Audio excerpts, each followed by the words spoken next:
for the family's sake, and that's why he. I think otherwise, I think he'd have probably stood up there, try to get rid of him.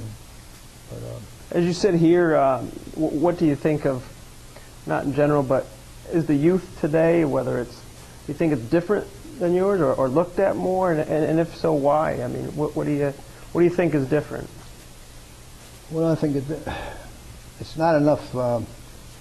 It's not enough training, being raised up in a foundation. I don't think they got a lot of. And I realize a lot of both parents have to work and things like that. But I think the children get slighted more than anything. And I was just reading in the paper here the other day about so much that's going on in the schools, and it's been going on for maybe like 10 years or so, starting at 5 years old.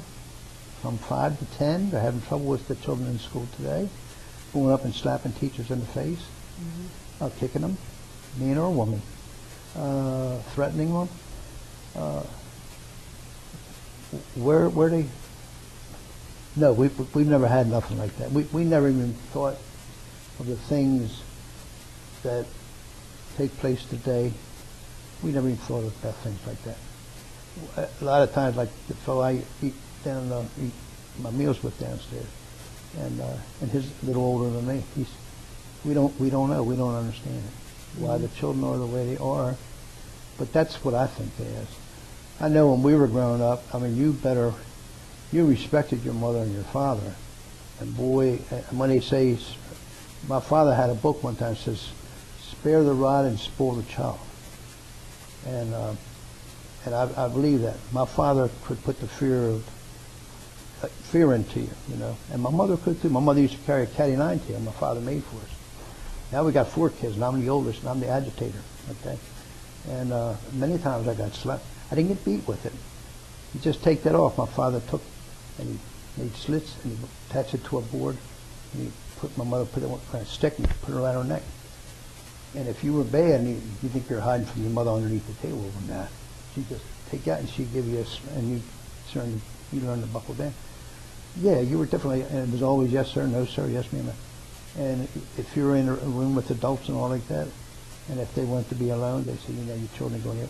So all us kids would go. We used to have a family in our home, and they would say, you guys go in there, and the adults would be in one room, we'd be in the other. We didn't all sit around and talk like you hear on TV today. All the trash and all the stuff is so much. That's what's ruining this whole country and the world, I guess. Are you a grandfather? Grandfather 3 times, yeah. Yep. They're all grown. All 3 are grown. One of them is a radio manager up in Frederick, Maryland, and the other one is a video journalist. And the other one, she used to do radio too down in Baltimore.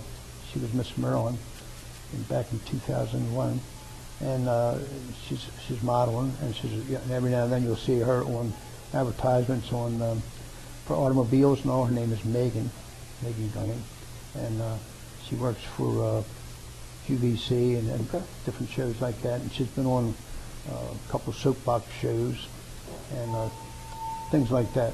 And do you remember the day that we landed a man on the moon? Oh yeah, I remember that. I mean, do you remember like the news footage, the TV, the day itself? Oh yeah. Have you ever shared that with your grandchildren? Talk about it, yeah.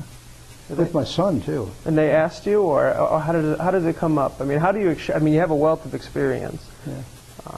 How does it come up? Did they ask you, or Well, yeah, they would ask you, and we'd sit down, we'd talk about it, and then they want to know how all that got started. And you tell them what little you know, and but yeah, that was good. I mean,